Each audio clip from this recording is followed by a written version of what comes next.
Right. Good morning, good morning, good morning. Welcome to a brand new video of the Saga Individual Program and Target Individual Experience. A little bit after 8, just finished dropping off my daughter to school. She got to school on time. And she liked to say, "Daddy, I like it when you get me to school on time because I get to have a second breakfast." So she's always looking forward to her second breakfast, which she can never get when, her mother's bringing her to school. So it's funny, when I told Pam I was going to spend the night because I had fogged up my bedroom, and she goes, "Oh, so you want to spend the night when it's convenient for you?" And I had to look at her like, okay. So I said, okay, convenient for me, huh? I said, all right. As usual, when I spend the night during the week, I have to get up at 6 o'clock in the morning. Okay, make breakfast for the kids. Go iron their clothes, their school clothes. Right? Make sure they eat, they brush their teeth, then they get dressed. I'll wake her up at minutes to 7. She gets to lay in bed, go on her phone, her tablet, talk on her phone. And so this morning I was ironing the clothes. I said, "Yeah, Pamela, this is such a convenience for me, right?" I said, "I don't see me laying in bed, on my phone, on the tablet, speaking to whoever, while I have no concern about getting the kids breakfast, getting them dressed, doing all of that stuff, right? But it's convenient for me." I said, there's a difference between what's going on in your mind and the reality. Okay, and this is what I keep telling you. What goes on in your mind and the reality is not the same. Because I don't know how you could say this is more convenient for me. Right? So I said, let's think about this for a minute. Who is it really convenient for?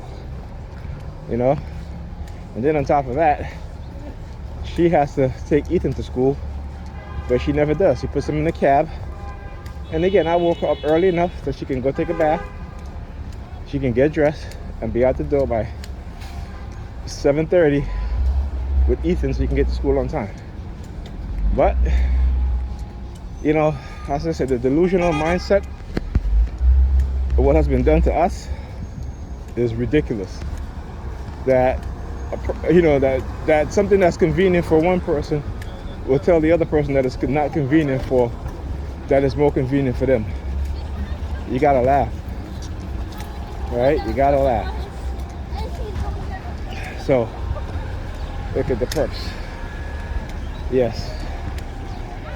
Like I said, keep recording. They'll keep with the psyops. That's okay. Because their overconfidence is the thing that's going to help me to expose all the shit that they do. Alright? So let them keep on. Look. Here. I'm glad. Look. Let them keep on, man. Alright, I had to pause the video there for a little bit. Yep. So it's always surprises me when, when you see the delusion and you see the conditioning method and the program, and yet these people believe one thing when the reality is another. It's like black people, right? You know what I'm saying? Black people believe that they're on their way to achieving the American dream. Okay? The vast majority of black people believe that. Almost 3/4. Okay?